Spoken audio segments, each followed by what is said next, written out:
My wife asked the security not to allow me entry into her promotion party.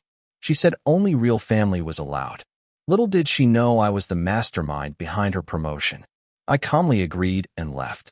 But what happened next was never her expectation. Hello. Thank you for your continuous support. This means a lot to us. If you enjoy the stories we share, kindly subscribe to this channel. It will be great if you can leave a comment on which city you are watching from. We might just give you a shout out in our next story. Today's special shout out goes to Richard from Texas. We are glad you enjoy our stories. Now let's dive into the details of today's story. I have never been the kind of man who craves the spotlight. Power, to me, has always been most effective when wielded in silence. I built my empire from nothing, brick by brick, decision by decision, always ensuring that I controlled the game without ever being seen as the player. Even within my own company, the empire I had spent years crafting, I remained in the shadows. To the public, I was just Daniel Carter, an unassuming businessman, quiet and supportive. But in reality, every major decision, every boardroom shake-up, every success that kept the company thriving had my fingerprints all over it. Vanessa, my wife, had no idea. She knew I had money. Of course, she did. We lived in a sprawling estate, the kind of house that spoke of quiet wealth, old money. But she had always assumed that my wealth came from past investments, from a life lived before her. In a way, she wasn't wrong. By the time I met her, I had already mastered the art of staying unseen while controlling everything. She never questioned it, never pushed for details, and I never offered them. She was ambitious, determined to make a name for herself in the corporate world. I let her believe she was doing it on her own. I had watched her fight for her place in the company, seen the fire in her eyes as she worked late nights, strategizing for the next big promotion. She wanted success so badly, and I wanted it for her. What she didn't know was that, behind closed doors, I was the one ensuring she got it. Promotions that seemed hard-earned were often my doing. Competitors who mysteriously transferred departments? That was me. Opportunities that seemed to land at her feet? Also me. I never made it obvious, never made it feel like a gift. I wanted her to have the illusion of control, to believe she was truly climbing the ladder by her own merit. At first, it was a gesture of love. I admired her drive, her relentless pursuit of success. And if I could clear a few obstacles from her path, why wouldn't I? That's what husbands did, wasn't it? They lifted their wives, supported them, helped them reach their fullest potential. And I did just that. I ensured that when the next promotion came, it would have her name on it. And so, after years of dedication, her moment finally arrived. She was named the vice president of the company. The moment she had spent years working toward, the title she had fought so hard to earn, though she would never know just how much I had fought for her. I watched from the sidelines as she celebrated. Her confidence soared, her smile radiant as she told me, "I did it." And I smiled back, proud of her, proud of myself. Little did I know that the woman I had built up so carefully would soon become the one to tear me down. I had never been the kind of man who needed grand gestures. I didn't care for lavish celebrations or public acknowledgments. But that night, the night of Vanessa's promotion party, I was excited. Not for the party itself, but for her. For us. Vanessa had worked hard for this, and though she didn't know it, so had I. She had earned this title in her eyes, and in mine, I had ensured that every door opened just wide enough for her to step through. I wanted to be there to celebrate her, to see her glowing with pride, to watch her bask in the success she had always dreamed of. I took my time getting ready, choosing a sleek black suit. One she had once said made me look powerful. It wasn't about making a statement. I simply wanted to look my best for her. This was a special night, after all. I had envisioned the evening in my head. I'd arrive, surprise her with a quiet toast, pull her into a slow dance when the music softened. It would be our moment, a silent acknowledgement of everything we had built, whether she realized it or not. But that moment never came. When I arrived at the venue, a grand hotel ballroom buzzing with laughter and music, I barely made it past the entrance before I was stopped. Two security guards, men I had never seen before, stepped in front of me. "Sir, we need to see your invitation," one of them said, his tone firm but polite. I frowned. An invitation? I was her husband. Why would I need an invitation? "There must be a mistake," I said, keeping my voice calm. I'm Vanessa Carter's husband. The guards exchanged glances.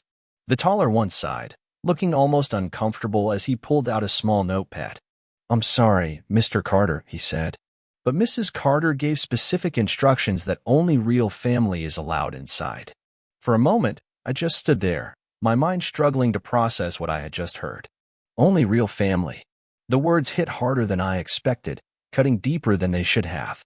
I let out a short, humorless laugh, as if it were some kind of misunderstanding, but neither of the guards laughed with me.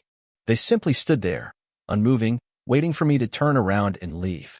I could have pulled rank. Could have revealed in that moment who I truly was, the man behind the company, the one who signed their paychecks, the man who had made this entire event possible. With a single phone call, I could have had them fired before they even finished their next sentence. But I didn't. I clenched my jaw, adjusting the cuff of my sleeve as I exhaled slowly. The humiliation burned, but I refused to let it show. If this was how Vanessa wanted to play it, if this was how she saw me, an outsider, someone unworthy of standing by her side on her biggest night, then so be it. Without another word, I turned on my heel and walked away, the sound of my own footsteps echoing in my ears. I didn't go home right away. Instead, I drove around the city, the streets blurred by the storm of thoughts running through my mind. Had I misjudged everything? Had I spent years building her up only to be cast aside when she no longer needed me? By the time I pulled into my driveway, the party was still in full swing. I imagined Vanessa inside that ballroom, laughing, dancing, raising toasts with people who, in her eyes, were more real than I would ever be. She had made her choice, and tomorrow I would make mine. The sun rose like any other morning, but for Vanessa, this would not be just any other day. She walked into the towering glass building that housed her company, the place she had worked so hard to rise within, completely unaware of the storm that had already begun to unravel her world. She carried herself with confidence, head high, shoulders back, wearing a sleek navy blue suit that exuded power. As she strode through the lobby, employees greeted her with polite smiles, but there was something off, a strange tension in the air. The usual warmth had been replaced by nervous glances and murmurs that quieted the moment she stepped near. She brushed it off. Perhaps they were still in awe of her new title, Vice President. Her heels clicked against the marble floors as she stepped into the executive wing. Her assistant, Lauren, was already waiting by her office door, looking unusually pale. "Morning, Lauren," Vanessa said, barely sparing her a glance as she reached for the door handle. But Lauren didn't move. She swallowed hard, as if forcing down a lump in her throat. "Mrs. Carter, there's something you should—" Before she could finish, two men in black suits appeared behind Vanessa. "Security." Vanessa turned, frowning. "Can I help you?" One of them, a broad-shouldered man with graying hair, gave a curt nod. "Mrs. Carter, we need you to come with us." A sharp laugh escaped her lips. "Excuse me." The man remained expressionless. "We've been instructed to escort you out of the building." Her eyes darted to Lauren, who looked like she wanted to disappear into the walls. Then back to the security guards, the tension in her chest tightening. "This must be some mistake," Vanessa said. "I work here." The gray-haired man held out a folder. She snatched it, flipping it open. Termination noticed the words swam before her eyes, but she forced herself to focus, scanning the document with a growing sense of disbelief. Effective immediately. Contract revoked. No further access granted. Her heart pounded. "Who authorized this?" she snapped. The man hesitated before answering. "The owner." Vanessa's pulse quickened. "That's impossible." No one knew who the real owner was. The company had always operated under a veil of secrecy. She had assumed, no, she had believed that the board was in charge. But now, standing here, clutching a termination letter that stripped away everything she had worked for, she realized how little she truly knew. Her laptop gone. Her company email deactivated. Her security badge useless. The weight of it hit her like a crashing wave. She wasn't vice president anymore. She was nothing. Panic surged through her veins, but she refused to let it show. Instead, she straightened her back and marched toward the boardroom, her heels clicking with a determined rhythm. She burst in without knocking, only to find the members of the executive board already seated, as if they had been expecting her. Their expressions were unreadable. "Tell me this is some kind of mistake," she demanded, her voice sharper than she intended. A long silence followed. Then, one of the older men, a quiet figure who rarely spoke during meetings, sighed. "I'm sorry, Vanessa. It's out of our hands." She slammed her hands on the table. "What do you mean, out of your hands?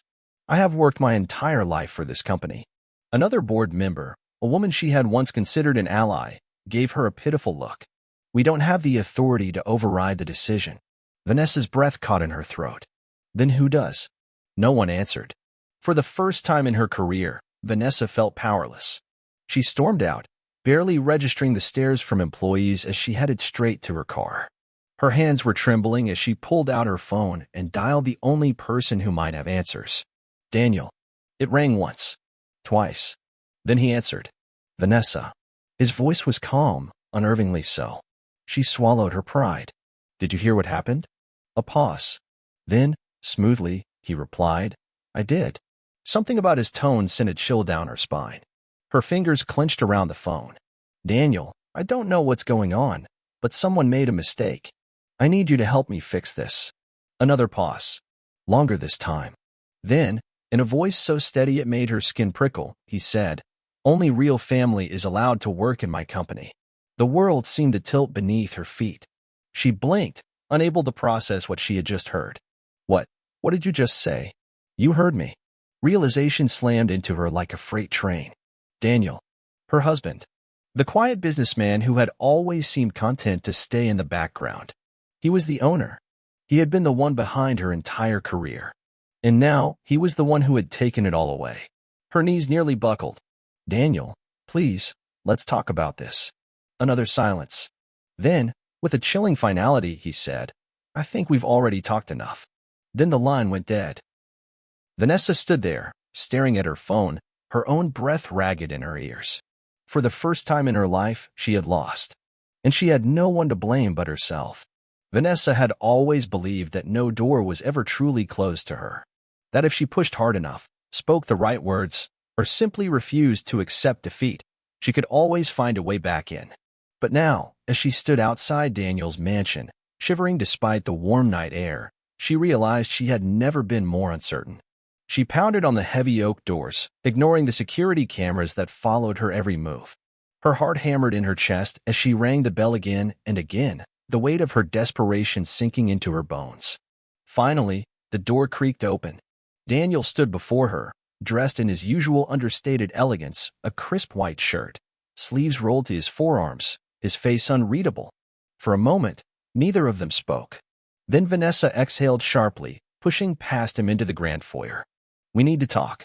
Daniel shut the door behind her, his movements slow, controlled. "I think everything that needed to be said has already been said." Her nails dug into her palms. "No. You blindsided me, Daniel. You set me up to fail." He let out a short, humorless laugh. "I set you up? I made sure you had everything. I guided your career, protected you, put you in the right rooms with the right people. And all this time, you had no idea. You thought it was all you, didn't you?" Vanessa's breath caught in her throat. She had spent years believing she had fought for her place, that every battle had been hers to win. But now, standing in front of the man she had dismissed as ordinary, she felt the foundation of her world start to crack. She shook her head. "That doesn't change the fact that what you did was cruel. You humiliated me." Daniel took a step closer, his dark eyes burning into hers. "You humiliated me first." His voice was calm, too calm. "Do you know what it felt like, Vanessa? To stand outside that ballroom, treated like a stranger? To be told I wasn't real family." She opened her mouth, then closed it. Daniel exhaled slowly, shaking his head. "I gave you the world, Vanessa. And the moment you thought you didn't need me, you erased me." Tears stung her eyes, but she refused to let them fall. "It wasn't like that. I didn't mean." Daniel held up a hand. "Save it." She took a shaky breath, forcing herself to stay composed. "Look, I was just caught up in the moment, okay? It was a stupid oversight. I never meant to exclude you." Daniel's gaze didn't waver. "An oversight?" She swallowed hard. "Yes, I was under pressure, and He tilted his head slightly. "Funny. You didn't forget to invite the investors, the media, your friends, your parents. Just me." Her lips parted, but no words came. Because deep down, she knew he was right. He sighed, running a hand through his hair. I watched you chase success, Vanessa. I watched you change. And I told myself that as long as you were happy, it didn't matter if you forgot to look back at the person standing beside you. He let out a bitter chuckle. But then, you made it clear. I wasn't beside you at all, was I? Vanessa's throat tightened. She had always been so focused on winning that she never stopped to think about what it might cost her. And now, she was losing the one person she never thought she could lose. Desperation clawed at her. If logic wouldn't work, maybe honesty would. She stepped forward, her voice quieter now. Daniel, there's something you should know. His expression didn't change. Go on. She hesitated, then forced herself to say the words. I was considering filing for divorce. A flicker of something, pain, maybe, crossed his face before he quickly masked it. Of course you were. Vanessa swallowed hard. I thought I had outgrown this marriage. I thought, she shook her head. I thought I was moving beyond us. Daniel remained still, his face unreadable. And now? She let out a shaky breath. Now I see that I miscalculated. For the first time, true fear settled in her chest. Not fear of losing her career. She could build that again. But the thought of losing Daniel, of truly being nothing to him, sent ice through her veins. Daniel studied her for a long moment before he finally spoke. I used to believe in you, Vanessa, he said softly. But I think we both know that you stopped believing in us a long time ago. His words were final. And for the first time in her life, Vanessa had no idea how to fix what she had broken. Vanessa had never felt powerless before. She had built her career on strategy, always staying 3 steps ahead of everyone else. But now, for the first time in her life, she had no control, no power, no way forward. She sat in her dimly lit apartment, not the penthouse she once shared with Daniel, but a much smaller space she had been forced to move into. She clutched her phone in trembling hands, scrolling through unread messages, rejection emails, and social media posts that made her stomach turn. People were talking. The golden girl of the corporate world had fallen, and no one wanted to be anywhere near her. Vanessa tried everything. She called former colleagues, mentors, even supposed friends, only to be met with awkward silences, vague responses, and excuses about how things were complicated. She reached out to legal advisors, searching for loopholes in her termination, but Daniel had been meticulous. Every contract, every document, every policy had been crafted in a way that left her with no footing. And when desperation pushed her to reach out to Daniel's competitors, she realized just how deep his influence ran. One by one, potential employers turned her down. Some were polite, others blunt. Ms. Carter, we admire your past work, but unfortunately, we won't be moving forward. We're looking for someone with a more stable reputation. It's not the right time for us to bring you on board. She knew what they really meant. Daniel had made sure of this. With each rejection, panic gripped her tighter. She wasn't just jobless. She was untouchable. Daniel saw it all unfold. He never spoke to Vanessa directly, but he kept track of her downfall with the same precision he had once used to build her success. He saw the news articles speculating about why she had been fired so suddenly. He saw the way her so-called friends stopped mentioning her, the way her social circles quietly dissolved. He should have felt satisfaction, and for a while he did. But as the weeks passed, that satisfaction became something else. At night, he found himself staring at his office window, watching the city below, remembering all the times he had fought to give Vanessa the world. He had loved her once, loved her enough to build a future around her. And now, he had burned that future down. Had he won? Or had he simply destroyed the only part of himself that had ever truly cared for someone? Vanessa knew she was running out of options. There was only one thing left to do. She stood outside Daniel's company, his company, one last time, staring up at the towering glass building she had once walked through with pride. She knew he wouldn't let her inside, so she sent him a message instead. One final plea. Daniel, we need to talk. Please. She waited. 1 minute. 5. 10. The reply never came. Vanessa exhaled shakily, forcing herself to hold back tears. She had gambled everything. Her career, her marriage, her future. And she had lost. Daniel saw her message. He stared at it for a long time, his thumb hovering over the screen. He could answer. He could end this right now. But instead, he locked his phone and set it aside, staring out at the night sky, lost in thought. Maybe Vanessa wasn't the only one who had miscalculated. For the first time in weeks, Vanessa didn't wear designer heels. She didn't step out of a luxury car, head high, posture stiff with confidence. She didn't walk into Daniel's world with an air of entitlement, expecting doors to open for her. This time, she came as nothing more than a woman who had lost everything. The night air was crisp as she stood outside Daniel's estate, heart hammering, palms damp with nerves. She had no plan, no carefully rehearsed speech, just the weight of her mistakes pressing against her chest. Would he even let her in? She raised a shaking hand and knocked. Seconds stretched into eternity. Then, the door opened. Daniel stood there, expression unreadable, eyes dark and unreadable. The sight of him, so familiar yet distant, sent a sharp ache through her. Vanessa swallowed hard. I know I'm the last person you want to see. He didn't respond, just watched her in silence. She took a breath. But I need to say this. Still, no reaction. But he didn't close the door in her face either. That was enough. Vanessa stepped inside slowly, the warmth of the house wrapping around her like a bittersweet memory. She had once lived here, had once thought of this place as home. Now, she felt like a stranger in the life she had abandoned. Daniel led her to the living room, standing across from her, waiting. She met his gaze. I don't want your money, Daniel. I don't want my job back. I don't want revenge. She exhaled shakily. I just need you to hear me. Something flickered in his eyes. Go on. She hesitated, then spoke the words she should have said long ago. I was selfish, she admitted. I wanted so badly to prove that I could do it all on my own that I never stopped to see what was right in front of me.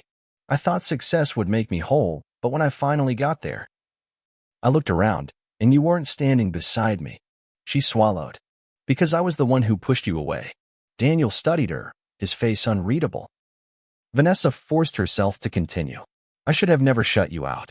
I should have never let myself believe that I was bigger than this marriage. Her voice broke slightly, but she didn't try to mask it. For weeks, I've been fighting to get my career back, to restore my name. But the truth is, none of it matters if I've lost you. Daniel let out a slow breath, his expression finally shifting. And why should I believe you now? She met his gaze without flinching. Because I'm not asking for anything. Her voice was soft, raw. I just want you to know that I regret everything. And if I could go back, I would do it all differently. The room fell into heavy silence. Daniel ran a hand over his jaw, turning away for a moment. She could see the tension in his shoulders, the war waging inside him. Finally, he spoke. I spent years believing in you. And the moment you thought you didn't need me, you erased me from your life. He turned back to her, eyes burning with something unreadable. Do you know how hard it was to stand outside that ballroom, realizing that the woman I gave everything to didn't even see me as family? Vanessa felt the weight of his words sink into her soul. I do now, she whispered. Daniel exhaled sharply. I wanted to hate you, he admitted. I wanted to watch you fall and feel good about it. And for a while I did. His voice softened. But now, I don't know if I have anything left to feel. Vanessa blinked, fighting back the sting of tears. Then I won't ask you to forgive me. Her voice was quiet, steady. I just hope that, one day, you can remember the good parts of us, not just the ending. She turned to leave, but before she could take a step, Daniel spoke.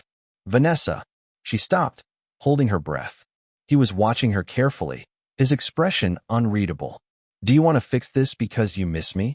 His voice was low, testing. Or because you miss what I gave you? She turned fully, meeting his gaze with unwavering honesty. I miss you, Daniel. A long pause. Then, finally, something in his posture shifted. Not quite forgiveness, not quite acceptance, but something softer. A chance. Stay, he said. Not a demand. Not a promise. Just an invitation. Vanessa's breath caught, her heart racing. She nodded. And for the first time in a long time, she felt like she was finally coming home. If you enjoyed this story, don't forget to like, share, and subscribe for more captivating tales. What would you have done in Daniel's place? Let us know in the comments. Stay tuned for more stories that keep you hooked till the very end. Thanks for listening.